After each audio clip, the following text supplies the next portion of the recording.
Hello again, folks, and welcome back to what's hopefully a quick League of Legends match. We are here watching a fight between Tryndamere, Talon, Graves, Thresh, and Olaf versus Leona, Nasus, Sivir, Annie, and Nocturne. Things to look out for in this map, or in this particular matchup. Tryndamere's ultimate means he does not die for the duration, which you will see will be small flames.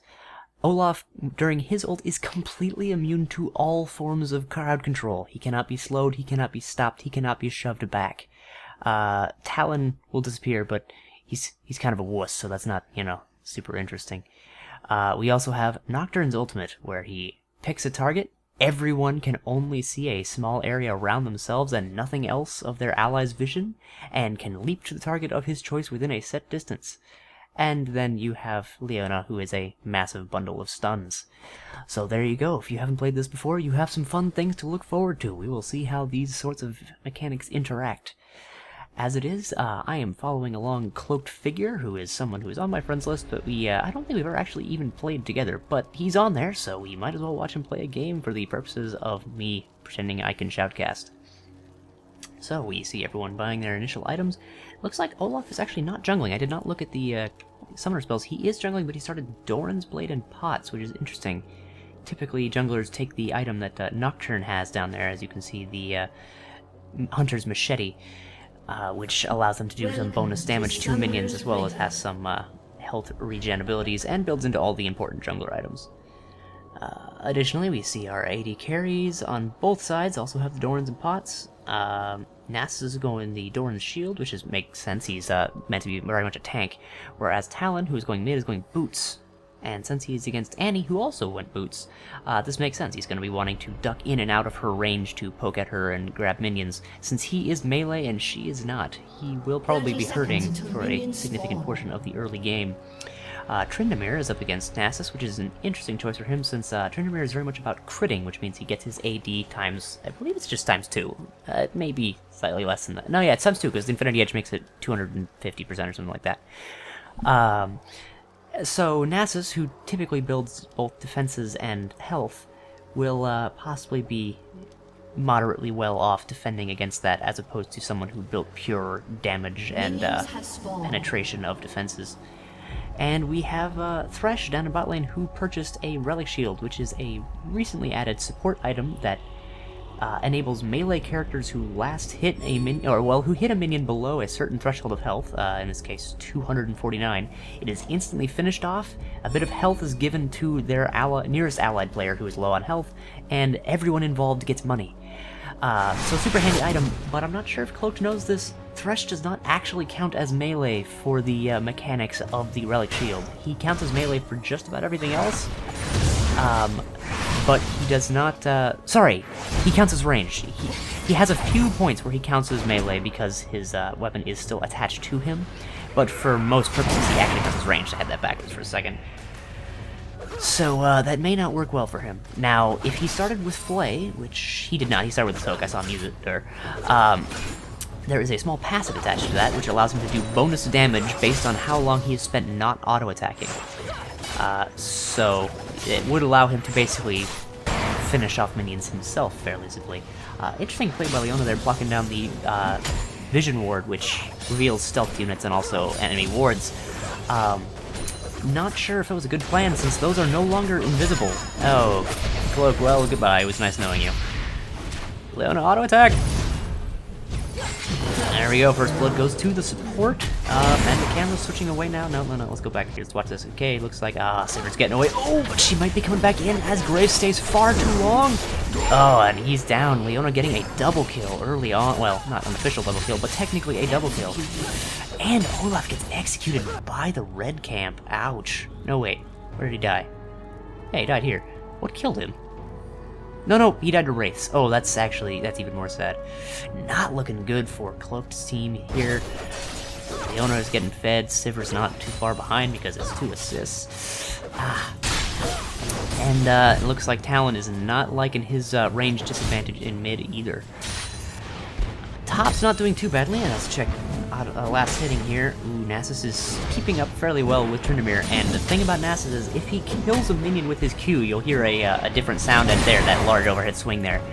he actually gains permanent damage boost to his Q ability for every minion he kills. I don't remember what the scaling precisely is. It's not 1-to-1, but if Tryndamere doesn't stop him from doing that to every minion he can get his hands on, by the late game, he'll pretty much be able to 3-hit a tower with that ability. So it's very imperative that you keep Tryndamere keep Nasus at bay whenever possible, which it does look like Tryndamere is trying to do by simply standing up in front of him with his minions and dealing good damage. Of course, once he gets to the tower, Nasus is in a pretty decent position to fight the tower for the last hits with his Q, since he does bonus damage. Oh, and he fails that one. So it looks like this is not exactly a high tier match. I did not pay attention to the ranked borders in this given game, but yeah, not the most pro level plays on any side here. We do have some more wards down and bottom from Leona, though. She seems to have learned from her mistake. Directed camera does not know. Well, directed camera does know where to go. The directed camera simply is telling me right now that not much is going on top. And Cloak goes down to a very nice boomerang blade from Sivir, and at the same time, it looks like there goes oh, not quite. Talon and Nocturne both just barely getting out of there. Last couple ticks of health. Thought for sure both were doomed, but thankfully Ignite wore off on Talon, and Nocturne simply got out of tower range. Bot lane is once again severely disadvantaged because all of the kills are down there, and they're all on the enemy team, so quite unfortunate there. And Leona just going balls deep, diving under the tower, and Sivir tries to follow up but is unable to do the deeps, and Leona's just barely not dead. She's stuck around way too long. And it's the passing of the guard as Graves goes back to buy, and Thresh comes back to lane to just get whacked in the face with a boomerang blade. Oh, and another one, and Spell Shield on the Q. That is unfortunate for Cloaked. Yes, Sivir has an ability that essentially makes any functions of abilities deal no damage. I believe hers actually also does mitigate the damage as well. And if someone hits her while it's up, she gains mana from it. So basically all he did was help her lose his own Q, and probably didn't even proc the slight cooldown reduction he usually gets by hitting a Q like that. So that was unfortunate for him.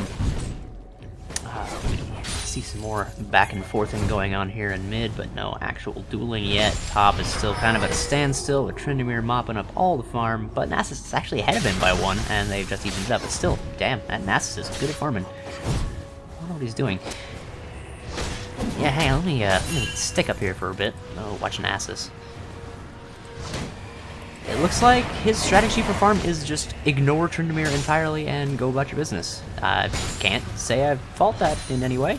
Makes sense to me.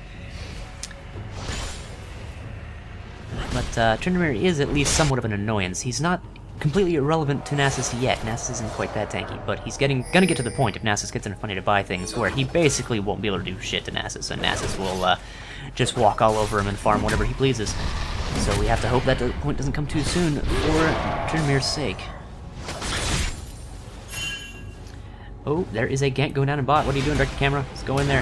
He came in, he got his slow off there, got some CC going left, right, center, and damage is going out, but it's going out too evenly between the two and not actually focusing on anyone, so everyone gets out of that alive, unfortunately. And Olaf wanders off, still with nothing to his name, but the bad start he went with. Looks like Cloak may be trying to go in for something else. No, he's kind of just standing in range of everything, dangerously. Last hit something when he didn't have any charges on his relic shield, strangely enough. But, I mean, you can't let the AD carry get all the farms. Sometimes there's some they're not gonna get, and you might as well pick them off. Oh, looks like Sivir decided to go up and protect her blue, and caught Olaf there at low mana, but not low health, so once again, everyone walks away disappointed, including us. What in the world was Talon doing under that tower? I missed everything that was going on there, but he did get out without taking much more than a scratch. Was not stunned under tower, thank goodness. What is going on over? Everyone's right up near the towers. The fact that Nocturne has not leapt on everyone's head is just a friggin' miracle right now. Let's see what the stacks are on 99. Okay, there is 99 bonus damage on top of his AD scalings on that Q. That is a damaging ability. And we have the first Nocturne ult of the game. He goes out, lands on Talon there, and manages to get him feared, but is not dealing the DPS required. And Annie goes down. Nicely played from the Talon, or more poorly played from the Annie, but, you know, same old, same old. Looks like Nocturne's just gonna walk out of that because Talon's not risking the same thing, and he just did. That's for damn sure. Oh, and looks like Graves got a kill on Leona. I apologize for missing that one, but Sivir is just... Actually, you know what?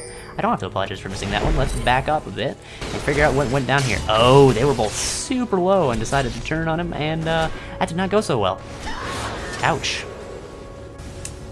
Well played from Graves there, and once again, partially very badly played from the Leona and the Sivir. You don't dive on an AD carry when you only have 2 pips of health left. Usually not the best plan. Directed camera, what are you doing? We're just sitting here. Nothing's going on.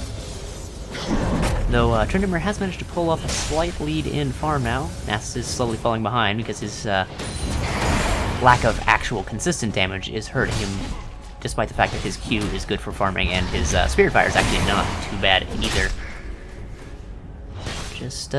Yeah, just sitting here. Even the directed camera's like, well, there's nothing going on right now. Nobody's doing anything interesting. Oh, it shifted. They got kind of interesting for a second. I think it woke up. Nope, and just going back to farming. Quite a slow game this time. You know what, let's jump back to live. Doubt anything's happened in the amount of time. Yeah, no, just a little bit of damage on Nasus and not much else. Cloak walking into Sivir there and making a copper spell shield, so good on him. And he manages to flash out of the second proc of Talon's ult, which brings those knives back to him, hitting anything in the way, so it was a smart flash from her, though I don't think she would have necessarily died either way. She had a decent amount of health left. Nocturne's ult being, Nocturne's gank being shut down in top. Is paying attention. Unengaged going on a bot, but Leona misses her jump there. Oh, but not her ult, as Cloak is just completely shut down in front of the tower. Leona takes a few pegs there, but is not going down just yet. Gank goes on in top lane, but that's Nasus. You don't really attack Nasus under his tower. That's not a good plan. He can just do that. He turns beefy and doesn't die. Oh. And an Annie Ward in the bush gets Talon killed because, yes, she did indeed find him. Ooh, that was unfortunate. Gotta make sure you keep that ward at all times, Talon. Maybe even pink it from time to time. Annie is making good use of her relic ward, or sorry, her trinket ward, and also looks like one she purchased herself. Oh, good on her. And bot lane turret is going down. They have simply been shoving so hard. Annie has invaded her own jungle to see the Olaf invading, who is now immune to CC after already being hit with a CC. Not sure what the point of wasting your ult there was, but if Cloak would just auto-attack, nope, okay. He managed to kill Leona with Ignite, and looks like they may finish off. Oh, wow, that was pretty bad, Cloak. I'm not sure I can forgive you for that one. After taking way more damage than he needed to, Graves manages to take down Sivir, but he did not save Cloak. Unfortunately, oh man, 3-man gank on top. That Tryndamere is down. Now he is of course ulting, but he's also stunned, which means he's gonna hang around, and then one last auto attack, and poorly timed from Nocturne there. He may just, he almost got out of there, but a last second flash from Nocturne. Well played on everyone there.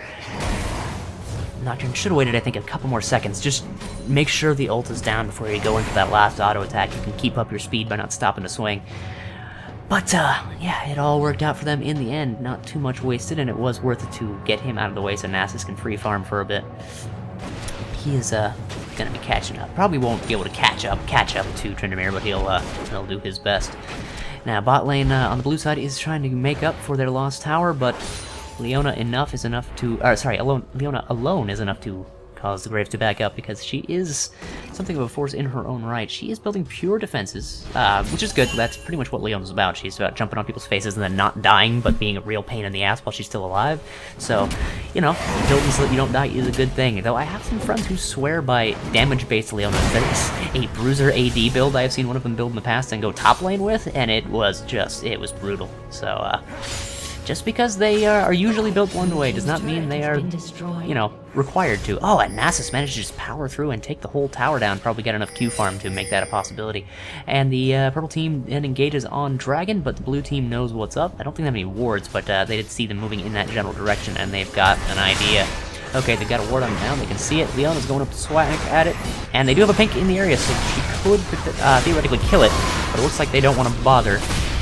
Wasting a bunch of CC on the ulting Olaf there, but he manages to die. Anyway, And cloaked. Oh, jumped into the pit with his Q, I believe, and that was not the best choice. Everyone's dead. Everyone is so horribly dead, including the dragon. Talon, yeah, he's getting... Oh, he's not getting away from that. There was enough sight to get Nocturne in there in time. Managed to flash out of the fear from Nocturne, but I don't think he can outrun him while he's still trailing that speed trail. Oh, okay, he got to the tower. That's good. Oh, Graves caught way out of position. He was not going the right direction, and he just disappears. Top lane, still farming. Good for you guys. You do that. And it looks like purple team, while they got nothing better to do, they're just gonna wipe out the jungle and leave the little minion. Oh, that's a dick move. Oh yeah. I personally term that gutting the jungle, but when people run through the enemy jungle, it is fairly common practice. It's kind of frowned upon just in general, but it's moderately common practice to take the important creep, the one that gives the health, the gold, everything like that, and leave little ones so that the camp doesn't refresh and respawn. It's especially annoying people do that to your buff camps. You'll see people run through and take the blue buff and then leave the little ones there so that when you go to get your blue buff, you got nothing and you gotta wait the full cooldown time. Let's see, I haven't been paying too much attention to builds. Looks like Cloak is building just tank on Thresh right now, which is a decent choice as far as combating Sivir goes. Though he's got the Warden's Mail, which only builds into 2 items, and both of them are about reducing attack speed, which actually Sivir doesn't worry about too much. She gets that for free. So I'm not sure that is really the best item in this case. Not to say that it's a bad item in general, but they really have no one on their team who specializes in attack speed. I don't think lowering it passively when they hit you is going to matter much. I might have suggested maybe a Frozen Gauntlet instead. Oh, but it is Trinket, getting feared just barely outside of tower range as the Nasus Q and ult takes effect. Whose ult is going to win out, Tryndamere or Nasus? Looks like Nasus managed to walk out of it, but yeah, Tryndamere can't run from Nocturne. That is a shame.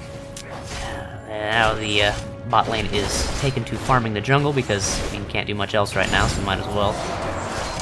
An interesting possibility that Cloak possibly could have gone for, not sure if it would have been the best call here, but it's actually a very viable build to go AD Thresh.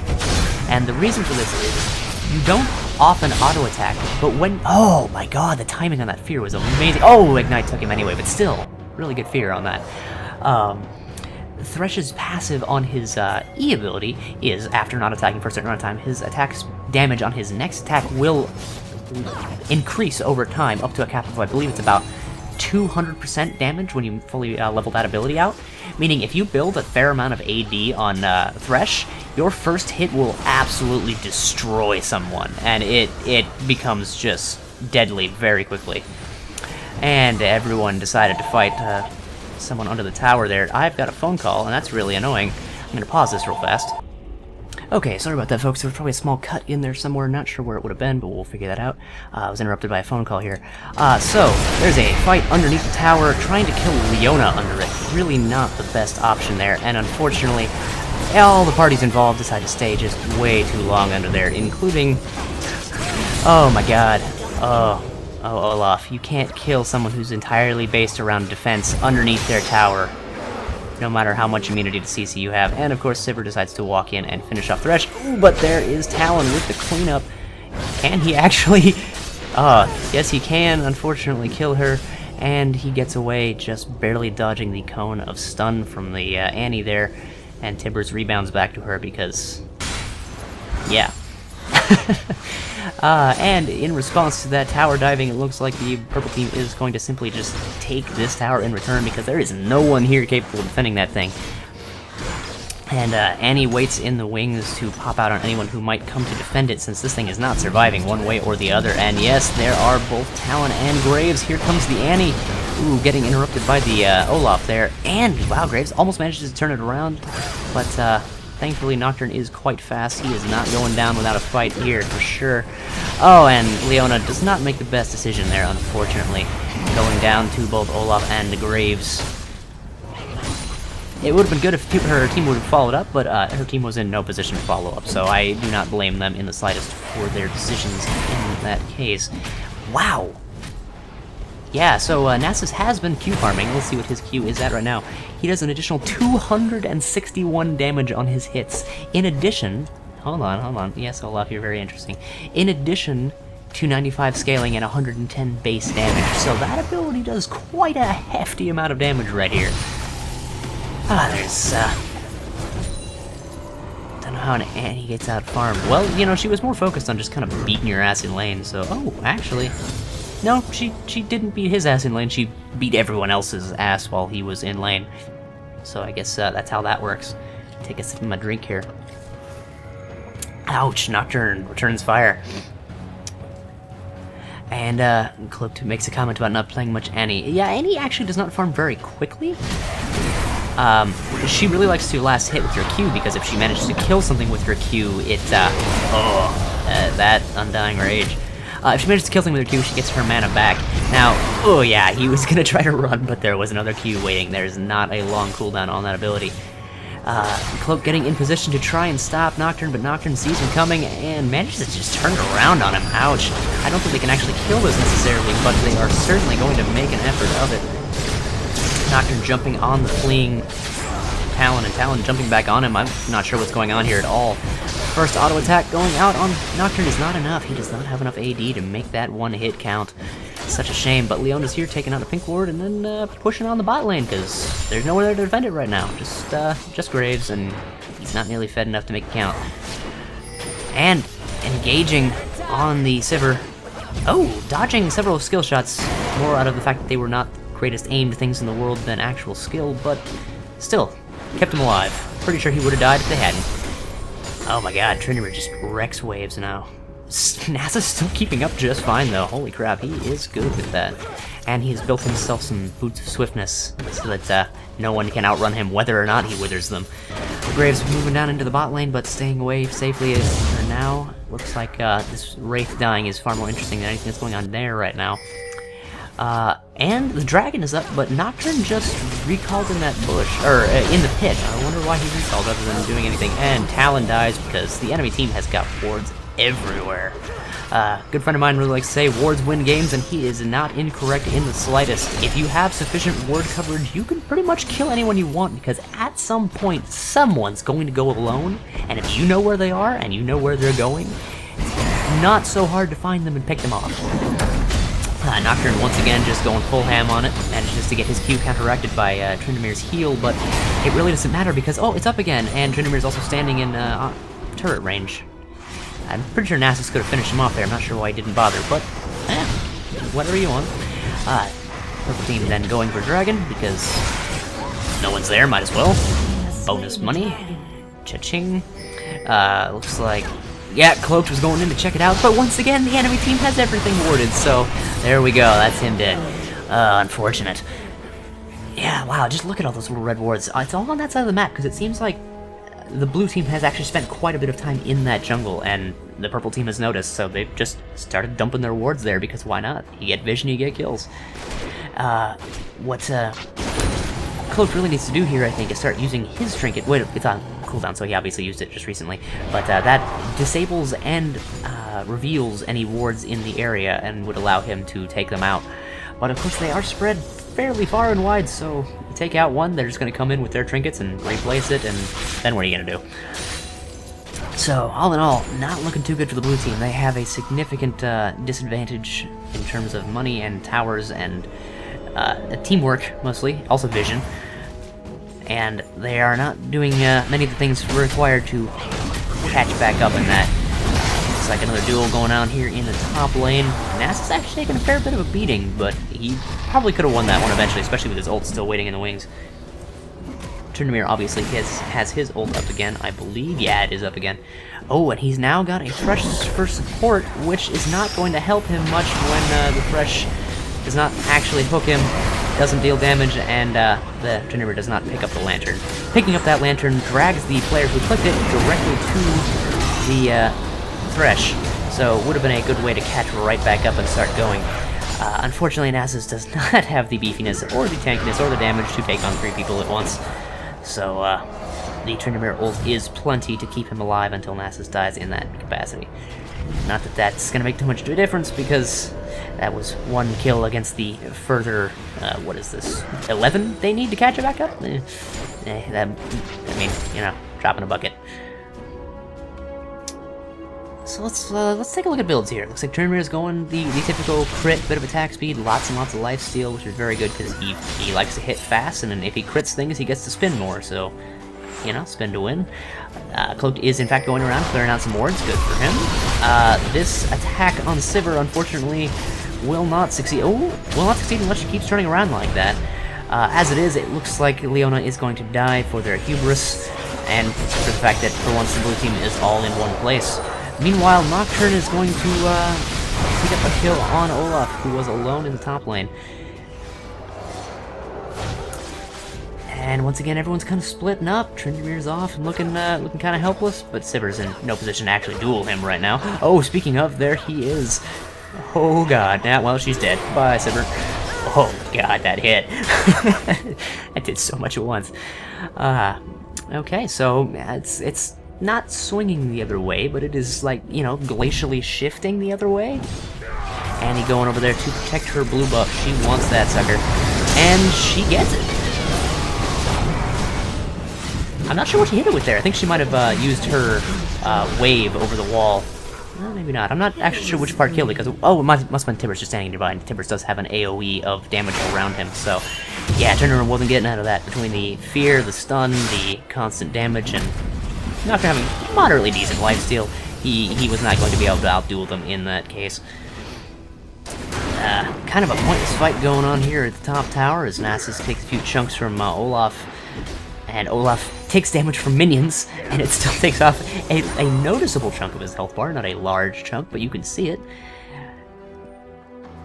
And, alright, not too much going on now. I'm gonna risk hitting the live button from when I paused earlier. We'll jump up a minute and see what's going on.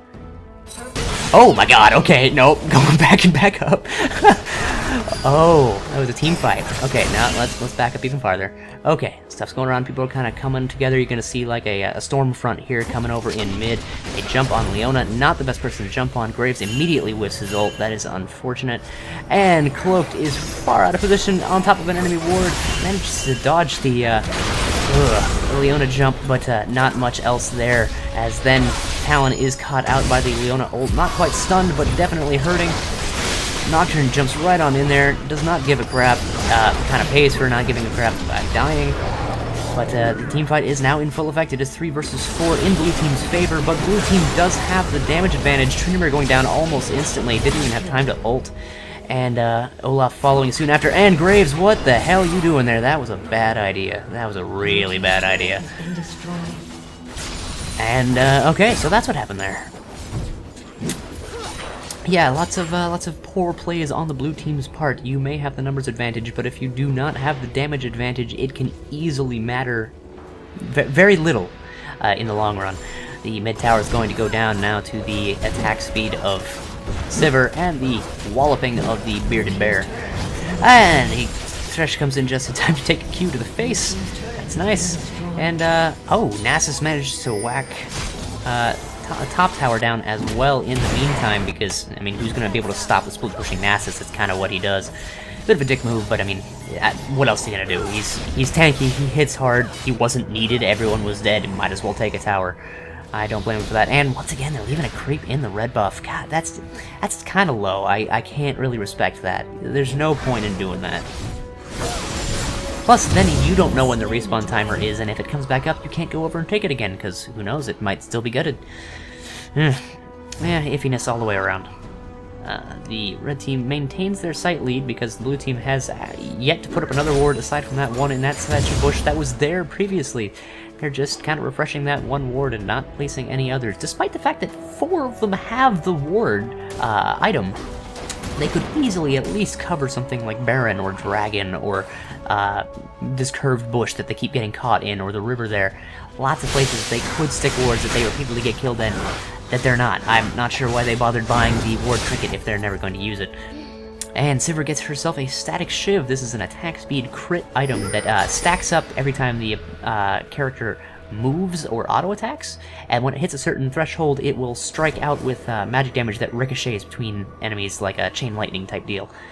Very nice for people who either attack quickly or simply want to clear waves quickly. And Sivir, while she does not attack quickly normally, Static Shiv will help in that regard. And part of her ult, I believe, is she can fire off her Ricochet ability, the single auto attack that bounces between targets 3 times at max attack speed. I believe it's that or like 80%, something ridiculous. Either way, her attack speed gets like massively upped for just 3 of those attacks. And that could pretty much proc and halfway recharge Static Shiv quickly enough. Now, the red team has wards in the mid lane, and the blue team is converging there. Nasus is kind of ignoring everyone and sitting up in top, though he has been pinged. I think they want him to come on down.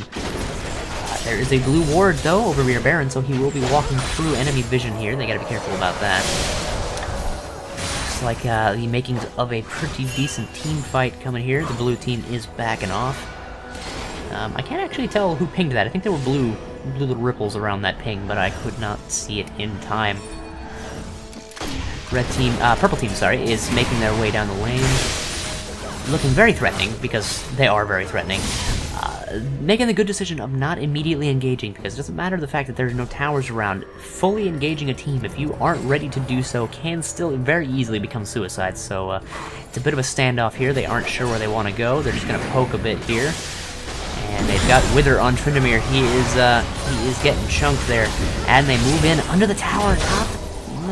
Questionable move. Leona gets hooked, not someone you really want to get hooked, and no one else really follows up on it intelligently. If you follow up on attacking a Leona, you're not going to get much. And looks like a pretty solid win for Purple in that trade. Lots of damage on the blue team, very little damage on the purple team. And no kills on either side yet, but no one really seems to care all that much. Nasus is spamming his dance emote. That's a very important part of playing Nasus. You gotta make sure you do that. Now, the issue here is, well, first of all, that they pulled Nasus directly into tower range, and oh, they started a team fight they did not want here. Looks like no kills just yet, and in fact, Nasus may, no, oh, there we go, Nocturne goes down to the Ignite from the Tryndamere. Cloak could have died there, but Nasus overextended way too far. As I said, going in on a team simply because you think you have the numerical advantage does not always weigh in your favor. Leona is taking smacks, and okay, got out of there just in time. Well, not just in time, she had another hit to go or so. And looks like they did manage to turn that in their favor. It was not a great trade. They probably could have done much better, but it was certainly more than enough for them. Leona's going to try and dual thresh there, and it looks like she may have that in the bag. Oh, and Tryndamere going to town, not dying. Interesting. Okay, well played. And we have the Talon following and just getting stunned, so he should probably just call that off. Looks like he is. Good for him. Alright, well the Tryndamere is going beast mode. He's pretty much their only chance at this point. Neo was actually the group I was going to spectate earlier, but I ended up not doing that because this game started first, so that's all good. In fact, just tell him that, because I got nothing going on right now.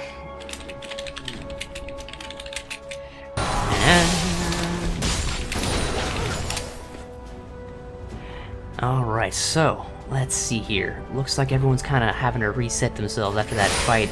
What I was going to say earlier, the advantage the blue team has of fighting under their tower like that, it unfortunately did not work out very well for them, but the advantage they would have had is that in this poke war, where Sivir kept throwing around her boomerang blade, and Nocturne kept throwing out his Q, and Annie kept throwing her little fireball, they could run back to their base, and if they have home guard boots, let's see how many of them actually have those. Only Talon. Okay, well, if they did have those, it would immediately refill their health and mana and give them a massive speed boost to then get back out to the end of the lane to continue fighting without losing too much time. It'd be enough time to lose a tower, of course, but if they did it one at a time, it would not be too bad. And it looks like Olaf is popping his ult to try and get the hell out of dodge, but it is not nearly enough to get away from Sivir. And oh my god, it's a fighting retreat. Blue team is not winning. Oh, another Wither going down on Graves, and he's gonna get smacked. Everything, oh, just destroyed. That Sivir is carrying so goddamn hard. Tryndamere's calling it GG already. Looks like he's not doing the jerk thing and just hiding on his platform. He is gonna keep playing despite calling the GG. At this point, though, he is pretty correct. There's very little that the blue team can do here to clean this one up. Sivir's just ignoring the fight, going on the towers. That is a smart thing to do here, and it looks like it doesn't matter anyway, because Talon died in the process, the other tower went down, and here goes the Nexus in 3, 2, 1. Game over. Alright. time. A celebratory drink there. Ooh, someone GG bad threshed. That's not nice. I can't say he was wrong. The Randuins was not a good thing to rush there, I don't think. But that's still a dick move. Don't say that. There's no point in being an asshole to your team just because you weren't doing well. That said, it was an unfortunate game. Looks like Purple Team just kind of took it and ran away with it there. They almost made a few mistakes that cost them the game, but they kept it together. So, hope you enjoyed that game. I hope my rambling wasn't too annoying and that this was entertaining and or educational. And perhaps you could learn some things from the players, the commentary, the situations. Always remember that wards are incredibly important. You gotta get those as often as possible. But yeah, thanks for watching, and I will see you folks next time.